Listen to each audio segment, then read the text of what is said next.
All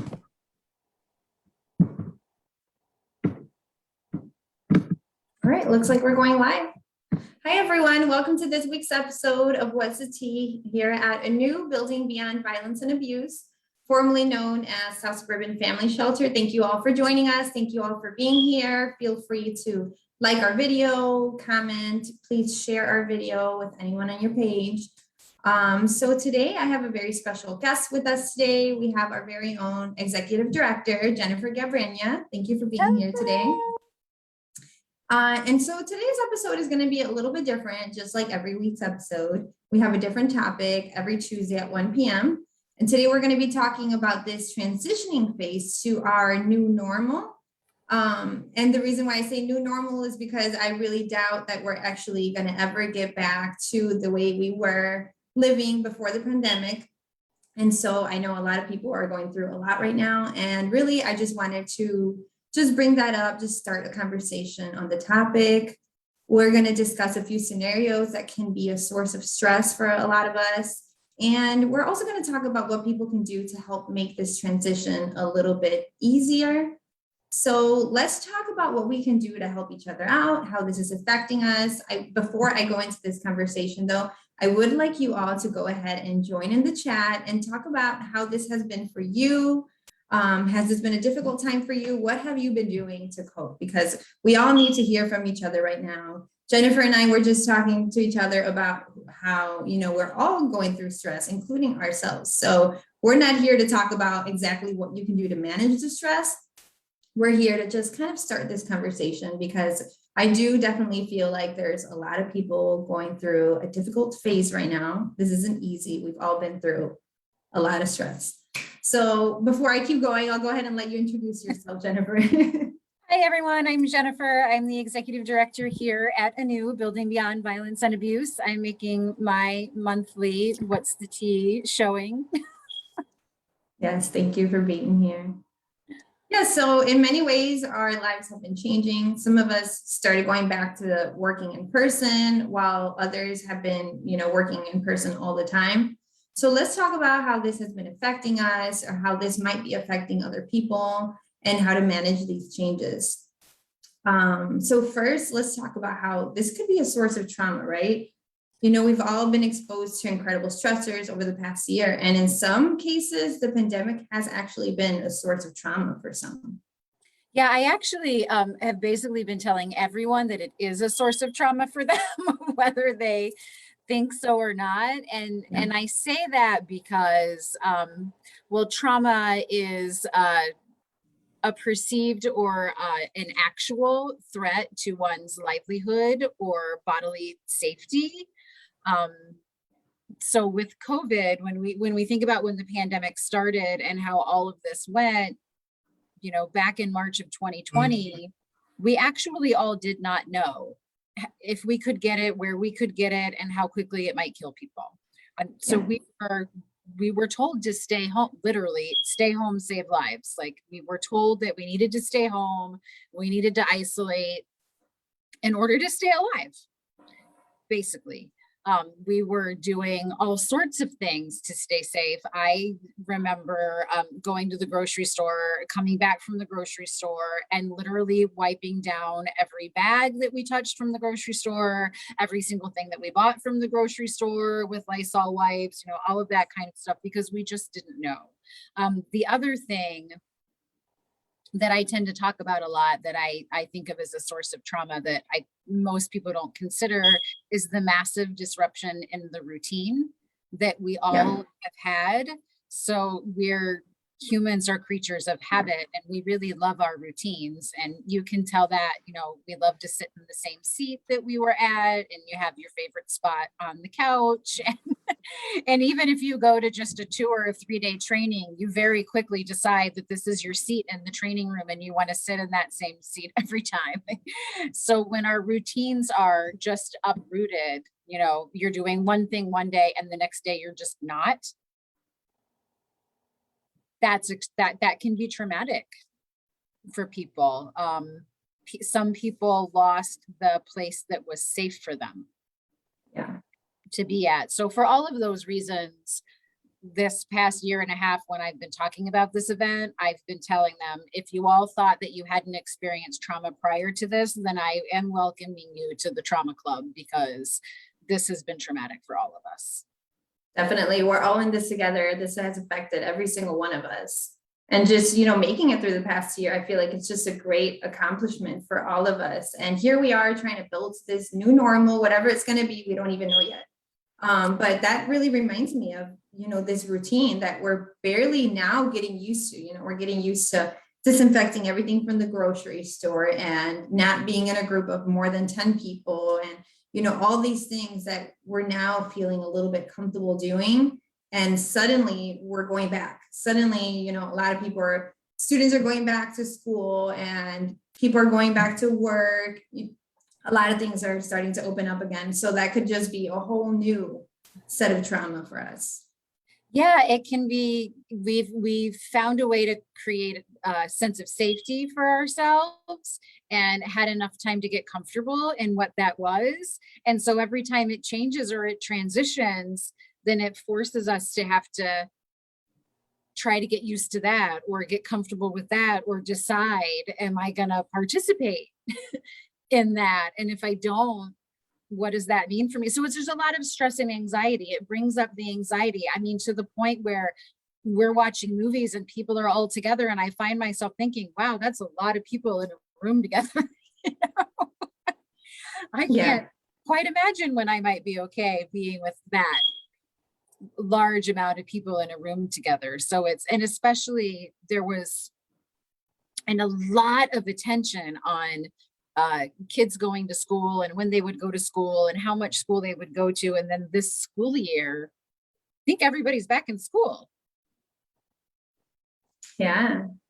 And, you know, it's interesting that you mentioned school, because that's what I do is we're going back to schools and doing presentations now. And I've noticed, you know, even the children themselves are, you know, whether this is bringing them stress or not, it's a change in their routine. You know, I went to a school 2 weeks ago, and in that school, all the second graders were doing remote learning because of, I guess they were, I don't know how many people with COVID in the whole grade. So all the second graders in the school were doing remotes, but all the other grades were in person. Aside from that, everybody who had a sibling in second grade were remote learning. So we were doing presentations for the whole classroom in person, but there wasn't then a little computer recording us for all the students at home. So there's just so much to adapt to. And like you're talking about, this routine that really helps children. And suddenly they have to adapt to something different. Yes, I have said this before throughout this year. I'm very concerned about the kids. I've always been very concerned about the kids. Because they're in the scenario that you're talking about, right? They're going to school, they're going along, there must have been some reports, and all of a sudden they're back at it. That is very hard. Yeah. For kids to have to just stop one day and go back. And I don't hear enough people talking about how that is a legitimate difficulty. And young people, I mean, we all thrive on structure and routine, but kids thrive on it even more so than adults. And some kids have a very hard time with those kinds of transitions and then you have the parents on top of it. It adds stress to them, right? I don't know what any of their working situations are like. I'm sure that the entire second grade doesn't have parents who could easily just say, okay, fine, I'll stay home now. I mean, most people's lives aren't like that. So anything that's creating this additional stressor and anxiety for their parents, you know, that automatically ends up impacting the kids because they can feel that stress and anxiety that's in the household. So I've been concerned throughout this whole thing that people just haven't been able to get the kind of support that they really need to manage the stress. And I think we're seeing that more in articles that are coming out and, you know, people being really talking about the state of mental health, you know, in our country right now. Yeah, definitely. And I do think that this is something we're going to be seeing is all of these long-term mental health challenges. You know, all of this is going to affect us long-term. We're going to see what COVID or what this pandemic did to us in 20, 30, 40 years. And Well, it's really something we should generations, start right? looking at. Like it can have a Exactly. generational impact. What's, our kids are gonna grow up with this event having forever reshaped the way that they see the world, and they then pass that on to their own children. So people who I've heard a couple of people talk every now and then about family members they have that grew up in the Great Depression, and sort of the mannerisms or the ways of doing their life that they created, and how they kept kind of carrying them on even when the Depression was over for a I think long I've heard of that time, before. and how that then impacted the next generation, kind of watching them do these kind of things. So for me, I think the only basic equivalent I can think of is that I'm pretty sure we're always going to see some percentage of people out in the public with a mask on, because that has something that they can control that, and it has made them feel safer. And in a lot of cases, right, we all realized I did not get sick last year one time. Yeah, The actual practical, benefits to it. So I think that's something we're probably going to continue to see some people say, this is a thing I'm going to keep. exactly. That makes so much sense. I've heard people say if they had, grandparents grow up in the Great Depression, then, these people, they'd reuse everything. They wouldn't throw anything away. And, it just kept going for generations because this is the way your grandparents were. Yeah. So of course, there's going to be so many things that we do now that are just going to stick with us. And a lot of Always have toilet paper in your house, never run out. Like toilet paper, hand sanitizer. right? I still have a hand sanitizer absolutely everywhere. It has become completely routine using it. Yeah, if I go somewhere and there's no hand sanitizer, I will ask for it. Where's the hand sanitizer? Anybody need it? Definitely. Yes, I was at dinner with a few friends, and instead of anyone need a mint after dinner, it was who needs hand sanitizer? Yes. So yeah, so I definitely want to give, kudos to the children, to students, because they're doing it. And I don't know if I would have been able to do it, but I'm very proud of my children. They don't complain, they go to school and they get it done. And, they kind of just have adapted to it, even though we know that it is definitely impacting them mentally.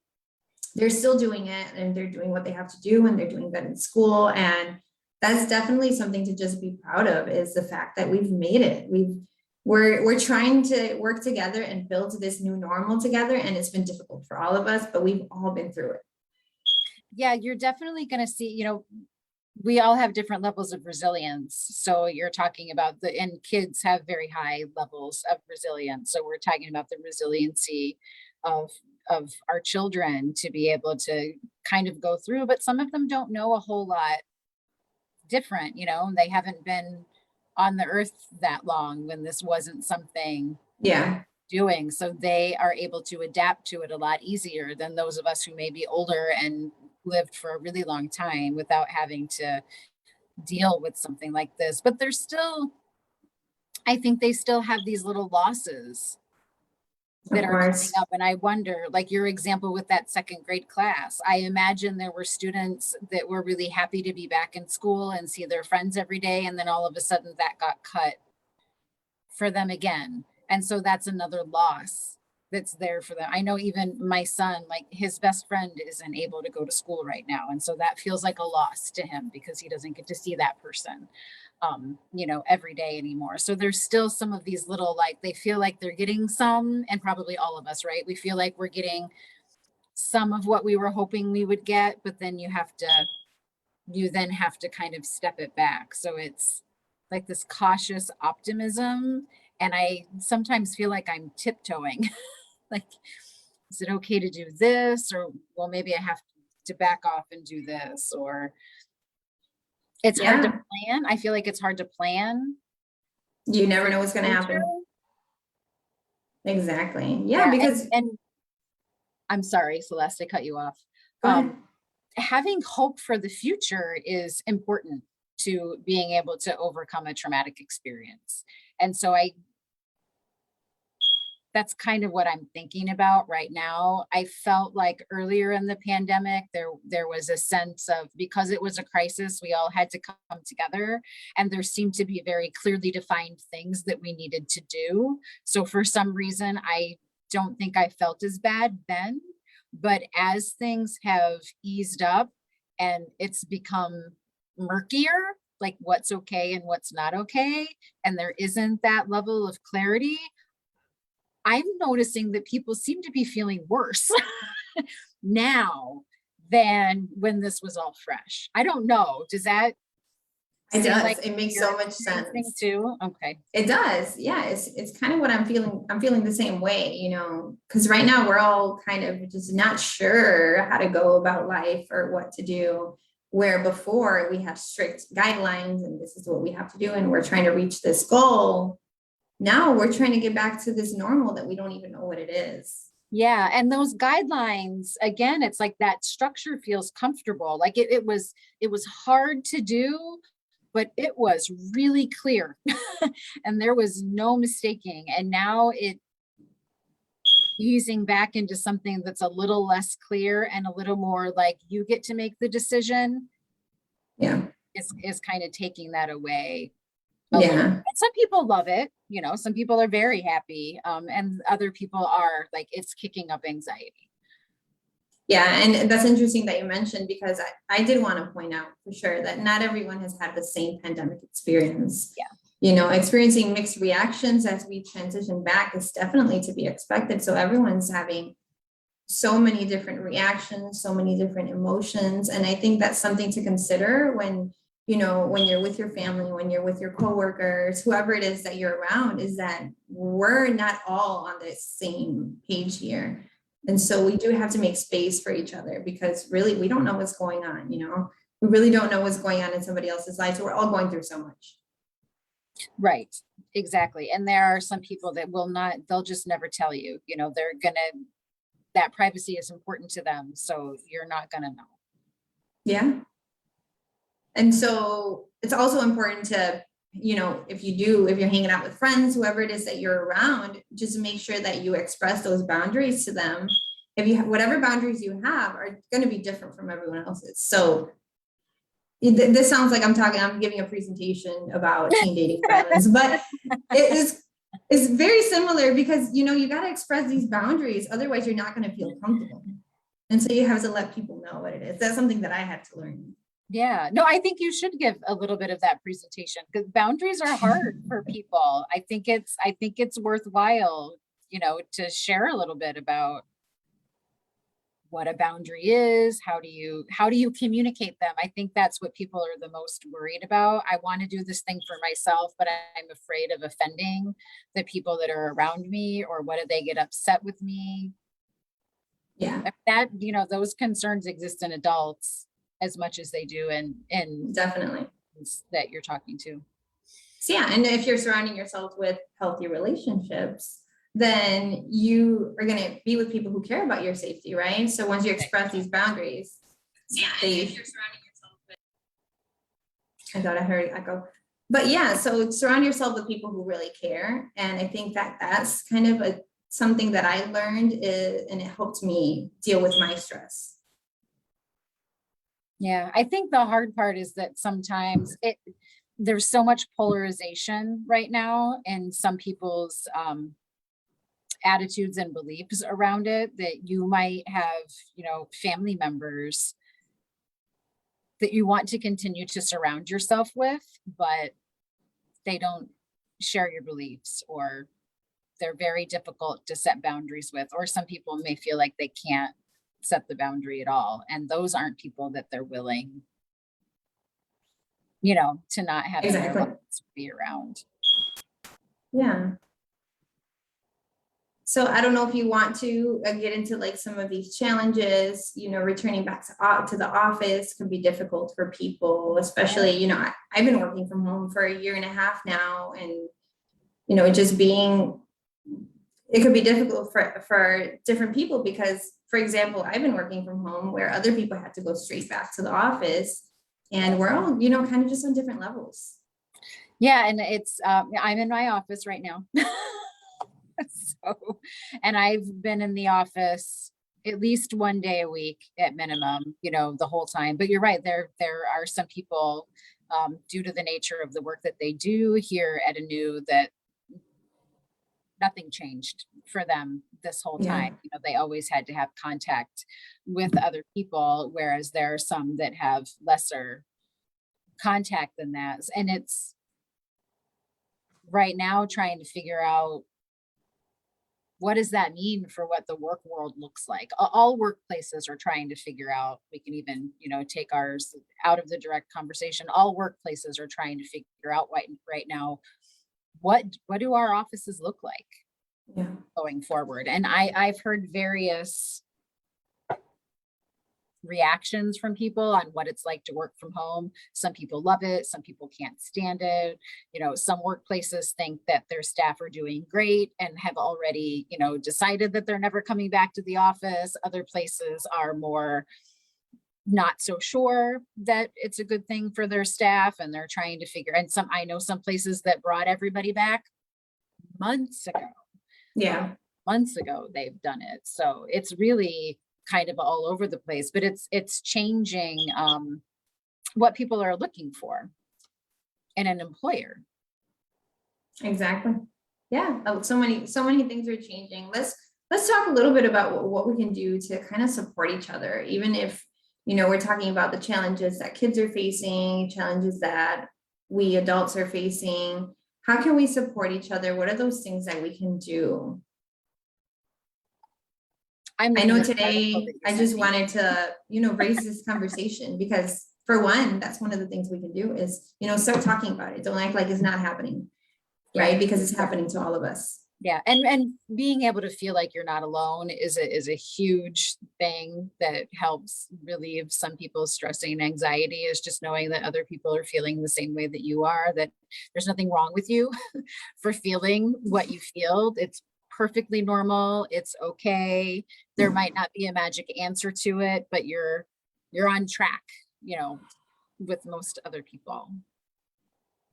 Because we've been isolated a lot. So, trying to very slowly kind of move out of that isolation. So Celeste, you shared a really helpful article with me before we came this, and that was one of the pieces that was in there, is just like slowly starting to move, and try things out to see how they feel. If you haven't seen anybody at all, try going to see one person and see how that is. Or even if it's just going for, a walk in the park. So you're maybe outside where there are others and you don't necessarily have to interact, just like those baby steps to getting back. Definitely. And I was talking to my supervisor, Carrie, about this during supervision. That's one of the things that I brought up, is just starting slow, because that would have been, if I had done it, would have been more helpful. But, when I did start going out to eat, going out to restaurants, I learned that I had to actually go online and check what precautions each restaurant's taking, because you can't just go anywhere, So that's kind of a part of starting slow. We pay attention to how many people are being seated. Is it outdoors? Is it indoors? Mm-hmm. So that's one of the things that I had to do as well. Mm-hmm. Yeah, that's a great one. Kind of being prepared in advance of kind of where you're going to go and where things are going to be. And I have masks like everywhere, so like I'm always going to make sure that I have one, and being prepared. I even thinking through, like, if it's not set up in a way that makes you feel safe, what are you going to do about it? Yeah. Can you easily kind of exit out of the situation, or is it a situation where you can insist, like, I don't see your hand sanitizer. Where's the hand sanitizer? I need to have that available to me. To feel comfortable. And I carry mine in my purse with me. It was sort of like my choice. I can be in control of this little thing. That's probably another piece of advice that I didn't think about. Trying to get a handle on what is in your sphere of control. So for me, I can control for me and my family that we have our masks available and that we have our hand sanitizer available at all times. So that those are things that we can do. We can control kind of, for the most part, where we stand in relation to other people. Yeah. And that can be another source of stress, is, letting your children go to school where you're not in their control. You're not able to control whether they keep their masks above their nose, whether their hands are clean, whether they're touching their face. Well, and So their hands aren't clean, right, Celeste? I mean, we know kids.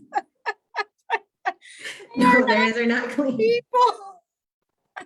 They will come home from school and say, wow, I thought my hands were clean. Look at all this that's coming off of them. Not clean. And I mean, that was definitely okay, they're going to school, and then like a wait and see, Yeah. right? Yeah. What's going to happen? What's this going to be like? Are they going to get sent right back home? Just so many questions. And we're taking so many leaps of faith. Exactly. Very Yep. hard. So many questions. And I don't want to get into this, but even, now that there's a COVID vaccine for kids 5 to 11, now you've got even more questions there. So there's just so much unknown, so much that you're just not sure where it's going to take you. Yeah, lots of choices. I'm looking back on the article, and we already talked about the boundaries. So that was like the other big thing that this one kind of recommended, is really knowing the boundaries kind of piece, what you're willing to do, what you're not willing to do, how it is that you're going to communicate that for people. How are you going to communicate your boundaries? What are you going to do to keep reinforcing them? Yeah. And I think one thing that this pandemic has taught us is just the need for counseling and therapy, and how important it is for you to actually pay attention to how you're feeling and get help if needed. I know that was another thing that the article mentioned. And, I feel like, I'm not sure if this is a fact or not, but I feel like now counselors and therapists are probably busy.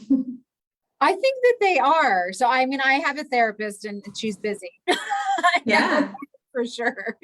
I hope that more people are using the mental health resources that are out there. I haven't done any research or looked to see if we know kind of broadly whether the usage is up. I do know that like teletherapy, like, through Zoom or whatever, didn't used to be something that insurance companies would pay for, but now they will.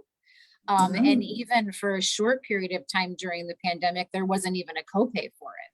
Like, you could just do it without a copay. Like, there was definitely more prioritization of making access to mental health services easier. So I'm pretty sure that teletherapy is going to stay something that insurance companies will cover in their insurance plans now, which means that people will continue to have increased access, because we're learning that there are some things that you can do over telehealth that we were skeptical about before. So I'm encouraged, and I'm a huge fan of therapy. I think everybody should access therapy. If you don't do it on a consistent basis, there's definitely times in everyone's life where it's just helpful to have someone to talk to, that you can say what you need to say to. It's a non-judgmental, objective environment, someone who can help like guide and coach you. Yeah. It's just so, I just can't say enough. I really do agree. think that it's so beneficial for people. Yeah, I agree. We've all been through something. We all have things to talk about. We will all benefit from, talking about our feelings and talking about things we've been through. And you don't have to access therapy because something big happened. Like, it's not required that it be, a huge disruption in your life, to be in therapy. Yeah. We all have everyday stressors. A lot of people talk about just moving through life, and having a job and a family in and of itself is something that can be stressful or can be difficult to balance. And you can talk to a therapist about that kind of thing. Any of those everyday sort of quote unquote normal issues that people are worried about are appropriate for therapy. It doesn't have to be because something majorly disruptive occurred. And I like that you mentioned that, because that's definitely a stigma. That's definitely a myth that a lot of people perceive, is that, oh, you're going to therapy, I wonder what you've been through. You must have been through a lot. That's not the case. We've It's all been through not, it. it's not at all. I used to be part of, many moons ago, when I was in this leadership development group, our cohort had to create a project, and we created a project about breaking down the stigma around mental health. And our whole message, that I'm hearing a lot more people talk about lately, that makes me really happy, is that we really should think about our mental health like we think about our physical health. I mean, our brains are still part of our body. It's not like it's something different. And if you feel not so great in your body any other place, most people tend to think, I should go to a doctor, I should get checked out, or I should stop and rest. Like and we really need to be thinking about our mental health in the exact same kind of way, that it's okay to pay attention and reach out for help and support if something just seems off, because you want to make sure it doesn't get to a place where it becomes a majorly disruptive issue. We want to prevent that from happening. Yes. Yeah. And I just want to reiterate, this article did say you should definitely get the help that you need, especially if you're experiencing heightened levels of anxiety, if it's impacting your day-to-day functioning, your mood, or your family. So you might consider, talking to a mental health professional, especially if it's affecting multiple areas of your life. So that's definitely something to think about. Yeah, when you're noticing, or people are telling you, right? People who care about you are telling you that they're noticing, these different things about you, and it's not going away. Like, it's not just a couple days here and there, but it's, 2 weeks, 3 weeks, 4 weeks. It's not getting any better. Exactly. So we're talking a lot about all the stressors, all the anxiety that this has brought us, but I like that this mentioned how COVID-19 was actually a gift of time. Mhm. So one of the last things I want to talk about is actually, kind of the good things that this brought us, because a lot of people were able to get this gift of time from this pandemic and help them focus on themselves or their family, or maybe even work on individual goals that they had for themselves. And me and you have had this conversation before, where we got to spend more time with our kids. We got to spend more time with our family. And this was actually incredible. Yeah, no, I sometimes joke that I caused the pandemic. Yeah. I might have said before in one of these talks somewhere. Before the pandemic, I was kind of at a place where I was no longer really the primary caregiver for my son. Like, my husband was doing a lot of the primary caregiving, and I didn't like that. And I was having these fantasies in my brain of like, how can I spend more time with my kid but not have to quit my job in order to do that, and having, these daydreams or whatever. And you And got an idea. Yeah. Look at that. I'm spending more time with my kid and not having to quit my job. So no, I am realistic. I know that I didn't cause it, but that was something that was happening for me, that to have to think of a silver lining, I was able to get some of that back and figure out how to find that. And that was hugely important to me. And I think that did happen. I'm not the only person that happened for, right? I mean, other people were able to see that. And I think a lot of folks used that time to really evaluate where they are in their life and what's most important to them. And we're seeing that what we're seeing a lot of people making changes for their career or their workplace decisions. It's in the papers all over the place, called the Great Resignation. But what's happening is people have had the opportunity to experience something different, and to take the time and really think about what they want for themselves. Wow. And so now they're taking that action. I mean, another thing that being in a pandemic where so many people have lost their lives is it brings some people into this moment of clarity and focus of like, whoa, I'm thinking about my mortality and what do I want to do for the rest of my life? And if this isn't where I want to be, I better do something to change it. So you're seeing a lot of people make moves It makes a lot of sense.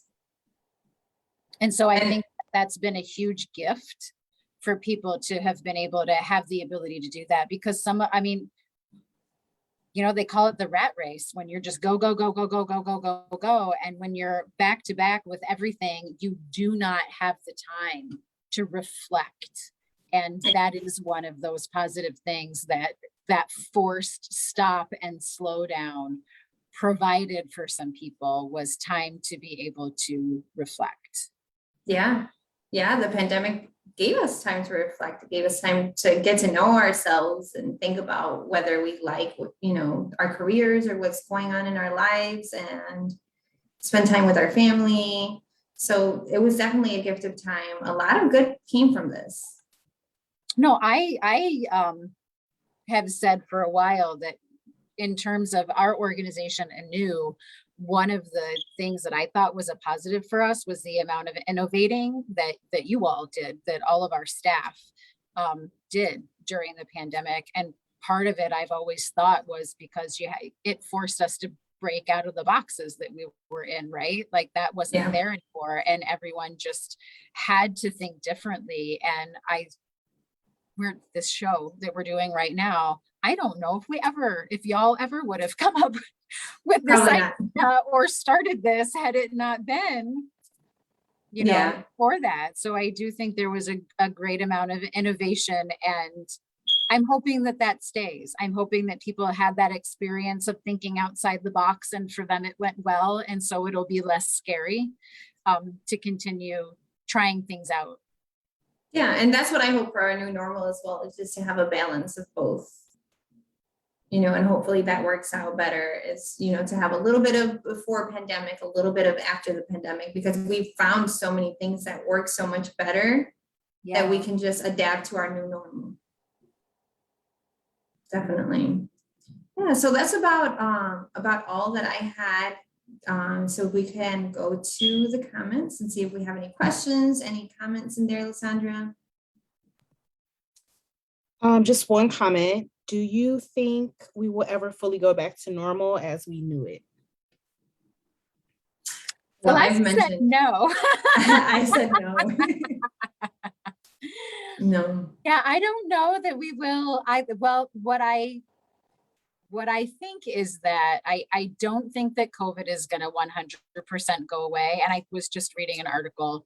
I've been reading a lot of articles lately that was talking about that from some of the medical professionals, that COVID might become more like a seasonal flu type of thing, but not 100% go away. So it makes me kind of think, how are we going to then have to sort of permanently adapt to that? But I don't know that we will, because I think that some of the ways people have had to adapt to be safe are going to be things they want to keep and, integrate into their lives. I don't think workplaces will ever look the way that they did before. I mean, I know here at Anew, that's what we're talking about that, right now, getting an idea of how all of our programs are thinking about their work going forward and what we'll incorporate and keep around.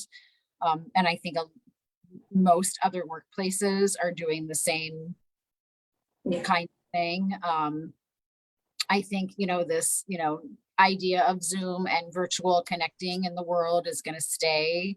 I don't think it's going to be as minimal as it was, before the pandemic. There were quite a few people who were like, what do you mean webinar? I don't know what a Zoom is, and now you'd be surprised to find someone who hadn't at least heard of it, even if they haven't used it yet. So we're all just figuring it out. And as we figure it out, it's going to be different. I don't think we're going to go back to how it used to be, just because, so many things are just different now. We've figured out different ways to do things, and we have to, always be cautious. Like you said, COVID is probably always going to be here. So I honestly don't think that we're going to go back to the way we were before the pandemic. And in some ways that could be a good thing. Yeah, I think there could be some positives from that. I think I'm really, really hoping more than probably anything that this whole idea of a work-life balance is something that gets much more wholly integrated into people's lives. And that I was really hoping in the beginning that we would become a much more compassionate world, and I didn't, unfortunately, I didn't really see that happen. So that's a hope that I still have for all of us, is that we can find that compassion and empathy for each other. I was really hoping, I think there was like a short couple of weeks where it seemed like maybe Oh, man. we were going to be able to be that for each other. But, you know, there's a lot of division and a lot of divisiveness that has been exposed during the pandemic. And some of it wasn't pandemic related. It just happened while the pandemic was going on. So I don't know if we'll go back to a time where like those divisions probably were always there. They just weren't as public or as, you know, out there. So I don't know that we'll go back to a place where we didn't think we had some of that either. There's so many things that happened during the course of this pandemic that aren't necessarily because of the pandemic. Also, I mean, this last, what are we, almost 20 months in now? You know, there's just been a huge amount of upheaval and disruption kind of all around. But I Yeah, think that's what the going slow piece is, and having to always remind ourselves and each other that it's a process and everybody's at a different place in the process. I like that you focus on that compassion piece because, you know, one thing that I am definitely grateful for is the compassion that I've seen within the agency. So if the world were more like everybody in our agency, I've noticed, you know, everybody in my team, everybody that I've spoken to is just, you know, we're trying to consider everybody else's emotions, everybody else's feelings, what we feel comfortable doing. And that's something that I'm grateful for, is that the agency here definitely does listen and, you know, has empathy for how we all feel. I'm glad that's your experience, Celeste. It is. It definitely is. I feel like I've said that a couple of times here in the tea episode, but that's something that I'm really grateful for.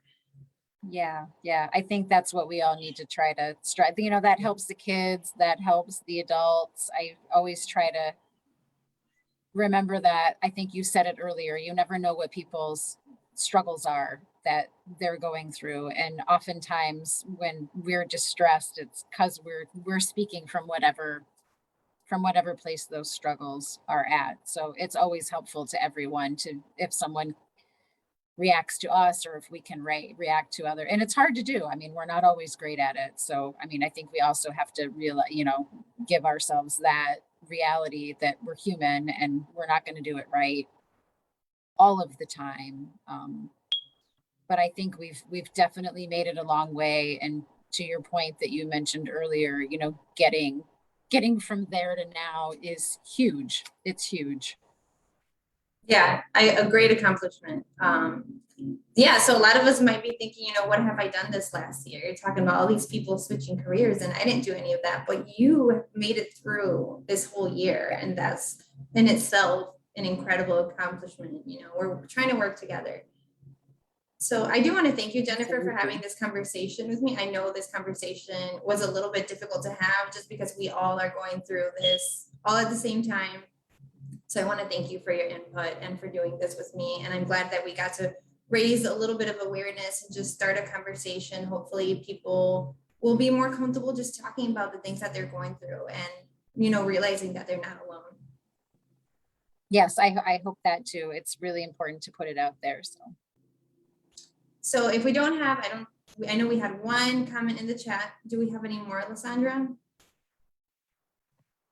No, we don't have any more. Okay. So we'll go ahead and leave it there, and we will see you all next week for a different topic on What's the Tea at Anew, Building Beyond Violence and Abuse. So join us next Tuesday at 1 p.m. Same time, same place, different team. Bye. Bye.